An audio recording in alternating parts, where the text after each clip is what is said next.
So today I wanted to get into Romans 11, and we'll read through it. Maybe I'll hold my kind of little commentary until after we read through the chapter. It's on page 133, Romans 11, sorry.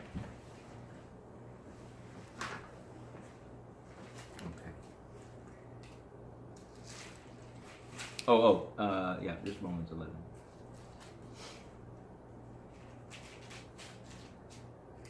Which verse? 1. And I think we're only going to get through the first 10 verses.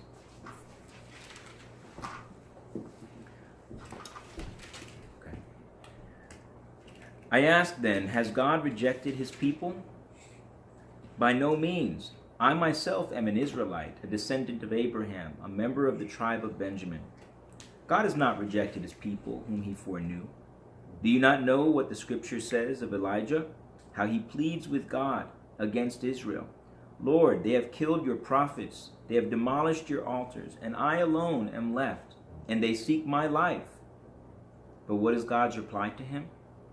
I have kept for myself 7,000 men who have not bowed the knee to Baal. So too, at the present time, there is a remnant chosen by grace. But if it is by grace, it is no longer on the basis of works. Otherwise, grace would no longer be grace. What then? Israel failed to obtain what it sought. The elect obtained it, but the rest were hardened, as it is written.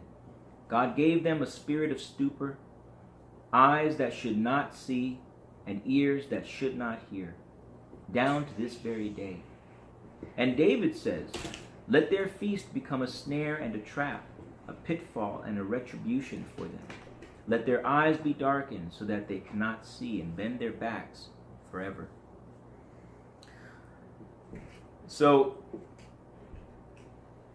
I guess one of the things that has been running through my mind as I've been spending time looking over this chapter, but also the other chapters like Romans 9 and 10 as well, is this principle of humility, and that it just seems to me that it's much more important than we really appreciate in our day-to-day lives. And I guess part of it, we can look at the very beginning of this section, and I think it kind of points us in this direction. Paul says, I ask then, has God rejected his people? By no means. I myself am an Israelite, a descendant of Abraham, a member of the tribe of Benjamin. God has not rejected his people whom he foreknew. So I don't know if you remember, at the beginning of Romans 9 and 10, he keeps going back, and these chapters are just arbitrary. We've given them numbers. I forget who was responsible for breaking them up into chapters and verses. And I don't know if themes had anything to do with where they began and started, or if it was number count or anything. I've never done any research on it. But at the beginning of each of the previous two chapters, he kind of goes back to the Jews and, the fact that they are significant, they are important in the whole history of God's revelation and God's activity and the things that he's done. How we've learned about him has been in large part through his interactions with the Hebrew people, and also through with a lot of the other people around as well. So he still is saying, look, I am showing you that God's plan includes way more than just the Hebrew people. But don't get it, confused that he's totally forgotten about them, because he hasn't, right? And what's our first clue that that's true? Well, Paul himself, he's a Jew. So he's a follower of Jesus. He's accepted that Jesus is the Messiah. So clearly, God has not forgotten about the Jewish people, the Hebrews. But the other part, and I'll read this second section here. And he says, God has not rejected his people whom he foreknew. Do you not know what the scripture says of Elijah, how he pleads with God against Israel? Lord, they have killed your prophets. They have demolished your altars, and I alone am left. And they seek my life. Right? Elijah is in a pretty bad situation here. What I want to do is just take a minute and go back to 1 Kings chapter 19. And we're going to start in verse 9. And I'm just going to read just to kind of give us a little bit of an idea of kind of what was happening in a little bit more detail. And I can't get extremely detailed because I don't recall all the events that kind of led up to this. But just to kind of give us a little color into the picture. Okay. It's entitled, Elijah Meets God at Mount Horeb. And there he came to a cave, Elijah, and lodged there. And behold, the word of the Lord came to him. And he said to him, what are you doing here, Elijah? And he said, I have been very jealous for the Lord, the God of hosts, for the sons of Israel have forsaken your covenant, thrown down your altars, and slain your prophets with the sword. And I, even I only, am left. And they seek my life to take it away. This is what Paul was just quoting from. And he said, go forth. God said, go forth and stand upon the mount before the Lord. And behold, the Lord passed by. And a great and strong wind tore the mountains and broke in pieces the rocks before the Lord. But the Lord was not in the wind. And after the wind, an earthquake. But the Lord was not in the earthquake. And after the earthquake, a fire. But the Lord was not in the fire. And after the fire, a still small voice. And when Elijah heard it, he wrapped his face in his mantle and went out and stood at the entrance of the cave. And behold, there came a voice to him and said, what are you doing here, Elijah? Right? The same question he asked when Elijah first came into the cave. What are you doing here, Elijah? And he said, I have been very jealous for the Lord, the God of hosts, for the sons of Israel have forsaken your covenant, thrown down your altars, and slain your prophets with the sword. And I, even I only, am left, and they seek my life to take it away. Right? He's restating to God's question the exact same answer. And the Lord said to him, go, return on your way to the wilderness of Damascus, and when you arrive, you shall anoint Hazael to be king over Syria, and Jehu the son of Nimshi you shall anoint to be king over Israel. And Elisha the son of Shaphat of Abel Meholah you shall anoint to be prophet in your place. And him who escapes from the sword of Hazael shall Jehu slay, and him who escapes from the sword of Jehu shall Elisha slay. Yet I will leave 7,000 in Israel, all the knees that have not bowed to Baal, and every mouth that has not kissed him.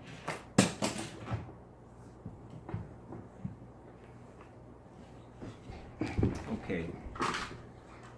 So, what do I see happening here? If we go back to Romans, he just quoted from this section. He says, God has not rejected his people whom he foreknew. Do you not know what the scripture says of Elijah? How he pleads with God against Israel. Lord, they have killed your prophets. They have demolished your altars, and I alone am left, and they seek my life. But what is God's reply to him? I have kept for myself 7,000 men who have not bowed the knee to Baal. And then he says, so too, at the present time, there is a remnant chosen by grace.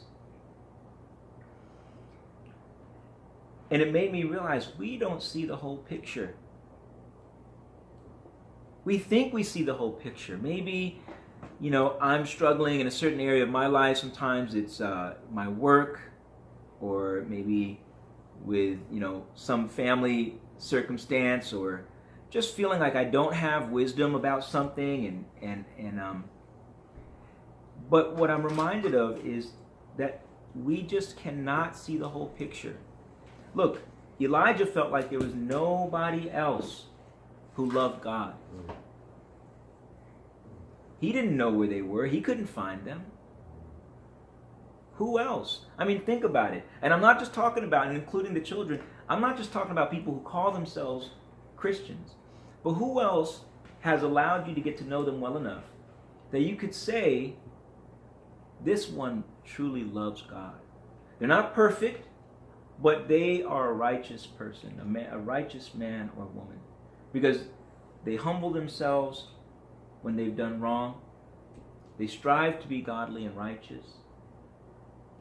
They seek to be at peace with the people around them as best they can and as best they know how. Willing to grow spiritually, right? How many people do you know like this that after you've gotten a chance to know them, you could say, yeah, I think that this person is really a righteous man or a righteous woman, a godly. I'm not saying perfect, right? I'm not saying the person who never makes mistakes. I'm saying, now, you might be able to say, I might know one person. I might know two people. Maybe I know three people that I think might be in that category. But this is interesting. We just don't see it. We don't have eyes to see all that God is doing. We cannot see the whole picture. And also, for the brothers too, I think it's very easy sometimes for us to feel like very discouraged or isolated or feeling like, who else is, seeking to really love God, to obey all of His commandments. And I'm not just talking about somebody who seeks to enjoy the benefits of having a hope of heaven and a sense of the forgiveness of their sins, but somebody who desires to deny themselves and to die to their fleshly lusts and worldly values. And now, and again, we ask the question, but we can't make the assumption that we've arrived to that place. I mean, we are earnest in our hope to be that, which is why we encourage one another, hopefully, more and more, and we try to strengthen one another to that end. But this has given me something to think about. We really don't know. Even to what is inside your heart or your heart. Like, how do I know? Right? I may have an idea, or you may have an idea. You might look at something that I do, and you say, that can't be. How could that? That can't be right. But sometimes we don't see the whole picture. We can honestly start to judge the people around us so prematurely. Just like he was saying, look, there's nobody else in Israel. And I'm the only one left, and they're about to take my life. There's not going to be anybody left. Anyway, as I was reading this, I realized this is an opportunity for me to be humbled. We don't see the whole picture.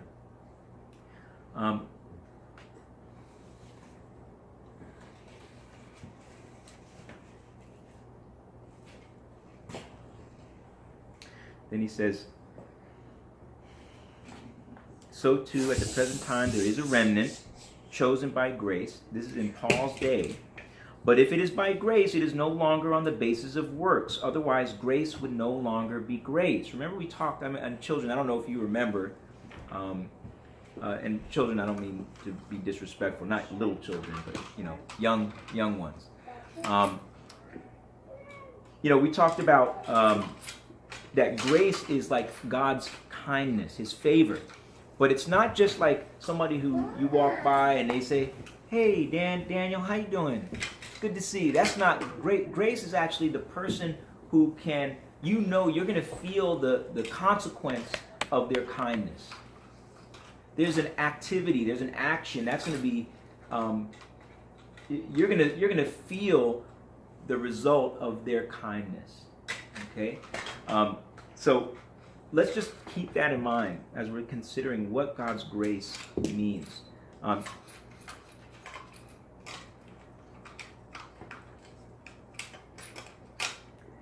It is no longer on the basis of works.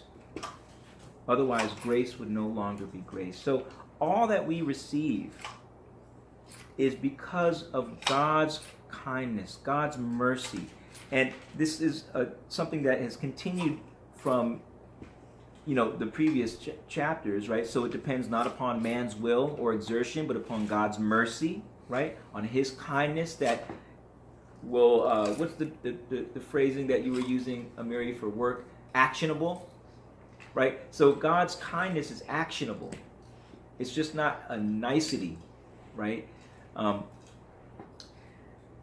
So it depends not on man's will or exertion, but upon God's mercy. And remember in John 1, he says, "But to all who received him, who believed in his name, God gave power to become children of God, who were born not of blood, not of the will of the flesh, nor of the will of man, but of God." So what was it?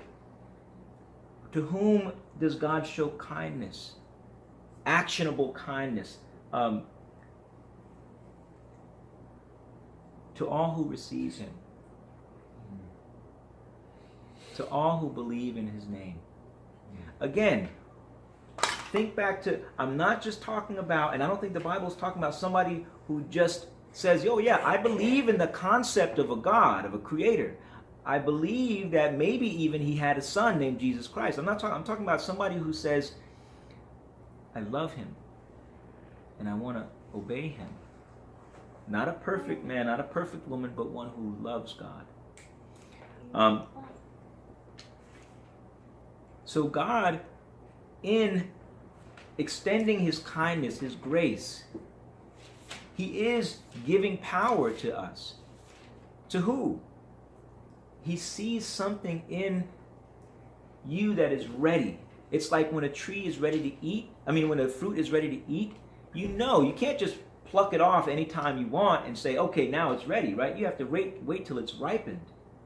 Not every fruit is ripened, right? And not every fruit is good to eat. But we do know that there is something about a piece of fruit or something, a vegetable or whatever, that we have a sign of readiness in that. God considers what's inside of us. And remember this, he says, this is, so if he considers the faith in us, he also considers other stuff in us, right? So he looks at the faithful, he says, "You know what? I'm going to empower that one, the one who believes and receives. I'm going to empower you." But the reverse is true as well, as we saw in Pharaoh. And if you don't mind, I'm just going to go back and I'm going to read in Exodus chapter 1. Because in Romans 9, he says, "For the scripture says to Pharaoh, I have raised you up for the very purpose of showing my power in you, so that my name may be proclaimed in all the earth." And that wasn't a favorable promise. He was saying, "Look, I'm going to use you as an example." Why? There was already something in Pharaoh's heart, in the way that Pharaoh was thinking about God, about the world, about the people of God. You can turn there if you want. You don't have to. I'm just going to read it. Where are we going? I'm going to the first chapter in Exodus. I just want us to see that we do get a glimmer of light. We get a glimpse into the heart of people, right? So we can just see that how God begins to make his judgments. Okay? Now there arose, I'm in verse 8, now there arose a new king over Egypt, who did not know Joseph, and he said to his people, "Behold, the sons of Israel are too many and too mighty for us. Come, let us deal shrewdly with them, lest they multiply, and if war befalls us, they join our enemies and fight against us and escape from the land." Therefore, they set taskmasters over them to afflict them with heavy burdens, and they built for Pharaoh store cities, Pithom and Ramses. But the more they were oppressed, the more they multiplied, and the more they spread abroad. And the Egyptians were in dread of the sons of Israel. So they made the sons of Israel serve with rigor. And they made their lives bitter with hard service in mortar and brick, and in all kinds of work in the field. and in all their work they made them serve with rigor. Then the king of Egypt said to the Hebrew midwives, one of whom was named Shiphrah, and the other Puah, when you serve as midwife to the Hebrew women, and see them upon the birth stool, if it is a son, you shall kill him. If it is a daughter, she shall live. But the midwives feared God and did not do as the king of Egypt commanded them, but they let the male children live. So the king of Egypt called the midwives and said to them, why have you done this? And let the male children live. And the midwives said to Pharaoh, because the Hebrew women are not like the Egyptian women, for they are vigorous and are delivered before the midwife comes to them. So God dealt well with the midwives, and the people multiplied and grew very strong. And because the midwives feared God, he gave them families. Then Pharaoh commanded all his people, every son that is born to the Hebrews, you shall cast into the Nile, but you shall let every daughter live. So this is the Pharaoh that God is saying, I have raised you up for the very purpose of showing my power in you, so that my name may be proclaimed in all the earth. What is Pharaoh's heart like? Scared. He's scared. What is, and I'm glad that you saw that from the very beginning. What does that drive him? What does that fear drive him to do?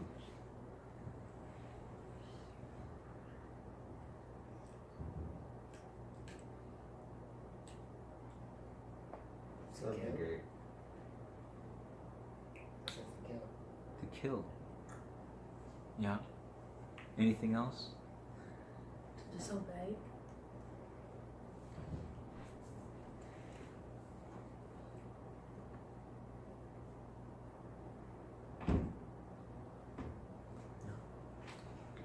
He creates hardship.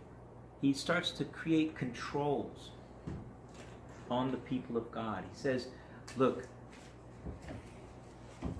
this is going to get out of hand, guys. These people are going to start getting more and more powerful. Does he know for sure what's going to happen with the Hebrew people? How could he know for sure? But what we do know is this. We do know that he's afraid of what might possibly happen. This is Pharaoh's heart. And you know that in the heart of one who's filled with fear, I mean, that can become a very dangerous platform for Satan to work in. When your heart is filled with fear, oh, what's going to happen? That person might say something, or this person might do something. All of a sudden, you are paralyzed from doing what's right. And then you run the risk of starting to try to figure out ways of really putting like a chokehold on your life and the lives of people around you. Why? I'm afraid. Now, I'm not saying that we should not be disciplined, or that we should not be exercise our responsibilities as fathers and so on, in terms of how we raise our children. And there are many times where you have to have certain rules in place to kind of help, just govern the small society that we live in our own homes. But fear, and this is, I think, really kind of speaking to my heart, can drive someone to all kinds of really twisted behaviors. Fear, and then all of a sudden, I mean, he's acting not just like he's afraid, right? Sometimes when I think of fear, that's like somebody's trying to avoid some bad consequences that are going to happen. But he's showing me, at least, that fear can become aggression. And fear can then become like a violent aggression. We see that all over the place. I mean, you watch the news for a little bit and you start seeing, people who might otherwise describe themselves as compassionate and patient and understanding and open-minded are willing to take up sticks with nails in them and throw things at other people. Why? Because they're afraid. And the fear it turns into, it twists our judgment. Yeah. Well, I mean, I was also thinking on the other side of that here, you know, in many ways, Satan acts like Baal. Yeah. Or like Pharaoh in a sense, and I think it pertains to the comment about, you know, kissing Baal and bowing down to Baal, but in order to constrain the work of God's people generally, that there's an active and ongoing campaign to subjugate and enslave, and that takes the form both of, you know, what we see Pharaoh doing here, just outright and vicious attacks on God's people in order to contain the work of the kingdom, or it could also be deployed in the form of pleasures, which essentially have the same effect of placing people in bondage. People become slaves to desire either for pleasure or to avoid persecution, Right. or judgment, or shame, or whatever the case may be.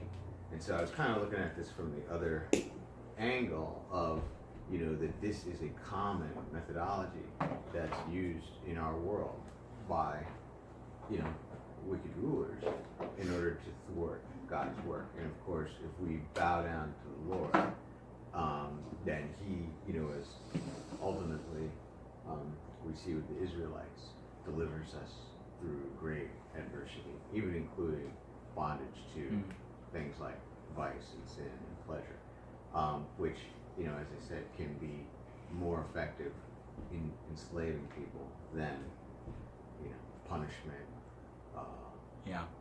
persecution. Right. So, And even the lusts of the flesh, a lot of times we give into those, whether it's because we want to make more money to get more things, or there's you know, you're tempted by some indiscretion. right. You know, Pharaoh could have said, you know, instead of killing all the men, set up brothels. Yeah. You know, everywhere on the outskirts of town. Right. It would have effectively accomplished the same purpose, which is that the men would be distracted, so, you know, caught up in pursuing their pleasure, that they would have been effectively gone. And I think that there can even be an element of fear in that, because humanity, we fear depriving ourselves of pleasure. Wait a minute. You mean I'm not going to be able to, and you fill in the blank. Wait, for what? Really? Like, all of a sudden, that's a threat to our well-being, to our quality of life. And we fear that. And that can send us into behaviors that are, when we try to take control, we try to find a solution for that. We try to exercise using our judgment, right? Right. And our will. And it won't turn out well. But if we start to say, wait a second, and this is, it's so much easier to say it than to do it. To say, you know, may God's will be done. But God, please, put me in the position, in the right posture to humble myself. And that's why I felt like this is really about humility. And I wanted to just look over a few scriptures about humility that I feel like are good for all of us, especially, you know, young boys, young men kind of developing. And a lot of times, you know, you guys are at the stage in life where you have a lot of energy and you're starting to see what you're capable of, both, you know, in your minds and physically. And it's very easy to have a high picture of yourself that makes it hard for you to humble yourself, to receive what God is trying to show you. Because sometimes you don't even have a break in the day without somebody saying, or you hearing, having a thought in your mind about how great you are, or how accomplished you are, or how smart you are, or something like that, right? And these are not bad things, but sometimes they distract us from how do you humble yourself when it feels so good to have your ego stroked. Why do I want to humble myself? Why do I want to deny myself the pleasure of feeling good about myself? But that's not what humbling yourself is about. It's not to deny myself pleasure. And I just want to go, let's take a look at a few passages here. I'm going to look, and you don't have to turn there. I'm going to just kind of maybe try to quickly go through them. I'm going to look at James chapter 4 first. And verse 6 and 10. It says, Where are we? James chapter 4, verse 6 and also 10, page 194. 194. What's the verse again? 6. Okay. But he gives more grace. Therefore it says, God opposes the proud, but gives grace to the humble. Remember, Pharaoh was trying to protect something. He was afraid. He thought he deserved something. He deserved the power and the authority. And he wanted to protect that. He wasn't going to humble himself to whatever God's will is. So he did receive a promise, right? God shows mercy upon whom he will, and he hardens the heart of whomever he wills. God opposes the proud, but gives grace to the humble. In verse 10, humble yourselves before the Lord, and he will exalt you. He will lift you up. Was Pharaoh willing to humble himself so that God would lift him up? Absolutely not. Not when he could do it by his own strength and authority. Why wait for God? Humble yourselves before the Lord, and he will exalt you. I'm going to look at 138 in Psalms 138.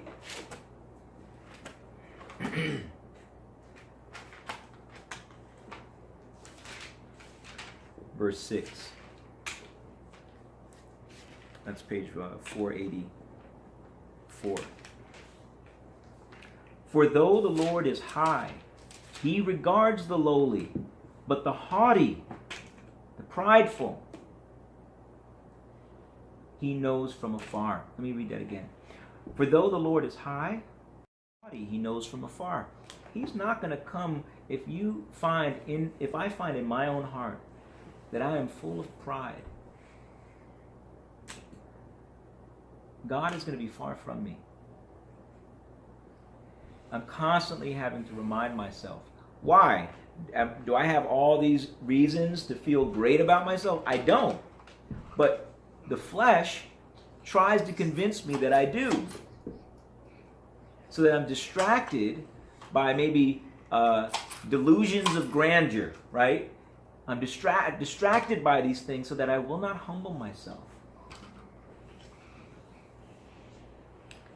God regards the lowly. Do not be afraid of humbling yourself. Don't think, man, I'm going to miss out on, you know what, then my life's going to be miserable. Don't be afraid of that. Why? Because if you humble yourself, God will exalt you. Do we know what that even feels like? To reject it? Humble ourselves and he will exalt you. What will that feel like? And again, I'm asking the question, especially of the young people, because I think that's something to give some thought to.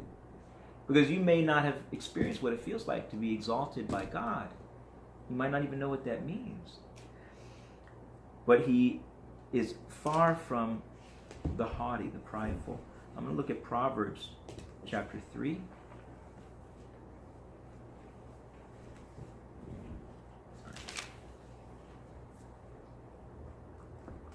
Verse 34.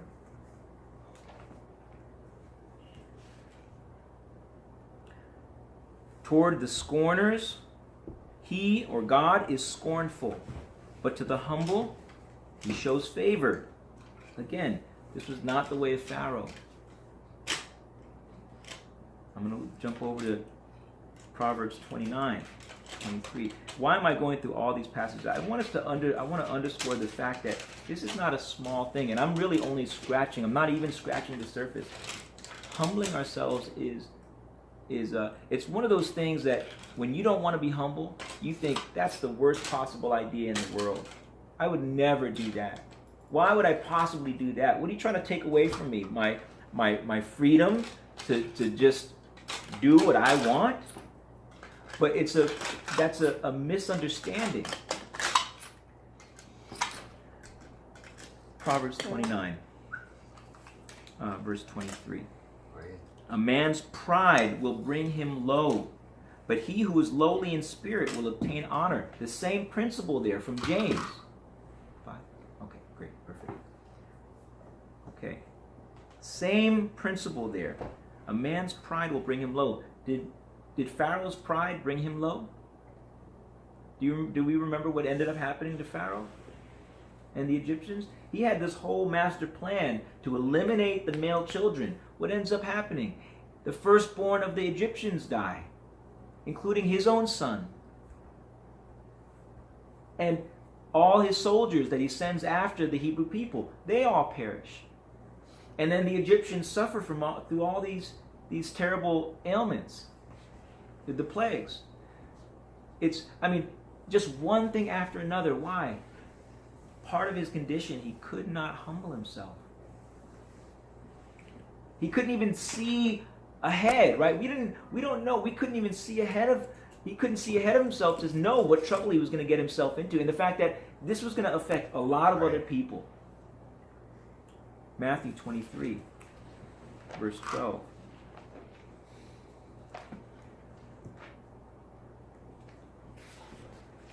We read,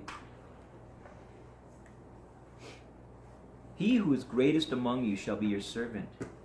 Whoever exalts himself will be humbled, and whoever humbles himself will be exalted." This is right from Jesus' own lips. Is it important to humble ourselves?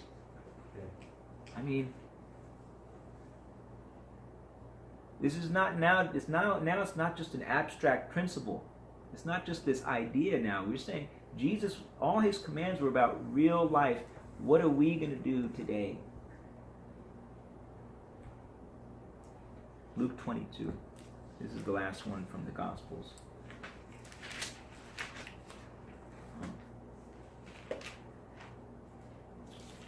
Verse 26.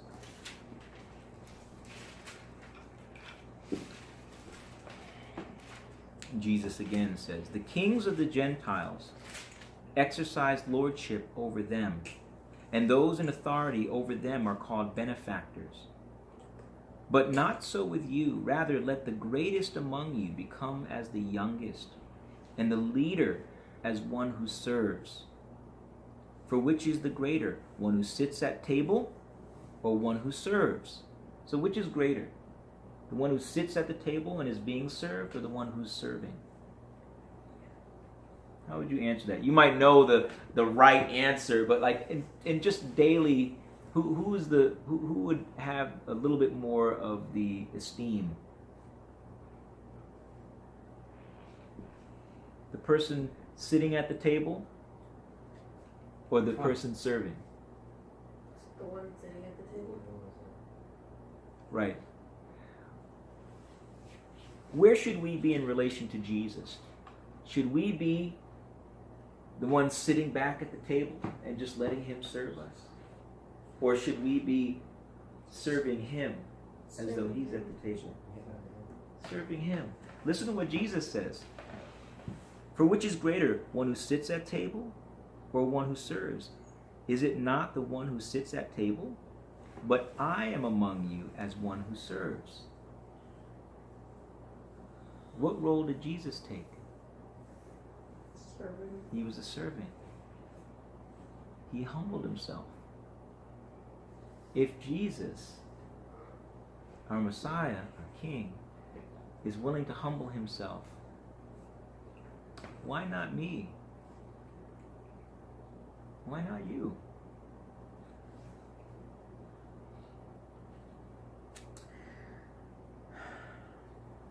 I just want us to remember this, and I'll finish with this. In Romans 11, verse 7, It says, what then? Israel failed to obtain what it sought. The elect obtained it, but the rest were hardened. As it is written, and I read this from before, God gave them a spirit of stupor, eyes that should not see and ears that should not hear, down to this very day. And David says, let their feast become a snare and a trap, a pitfall and a retribution for them. Let their eyes be darkened so that they cannot see, and their backs and bend their backs forever. Remember, in the last couple of weeks, we talked about how God will give one over to their sin. If you're so connected to your sin and you're committed to it, God will give you over to that. And sometimes you might not notice. You might say, hey, this is harmless. I'm enjoying this. It's not a big deal. Who are you to say I shouldn't do it? But sometimes the outcome brings us much further down the road of sin and its consequences than we could foresee today. Just like Pharaoh, he could not anticipate that his lack of humility was going to lead him and many, many other people down this path. But we can't see it either. We don't know what comes after today. What do? We have to encourage one another. And also the fathers, let's continue to encourage our children. But let's encourage one another not to give up the fight, to humble ourselves. And let's watch within ourselves if we suffer from a spirit of pride.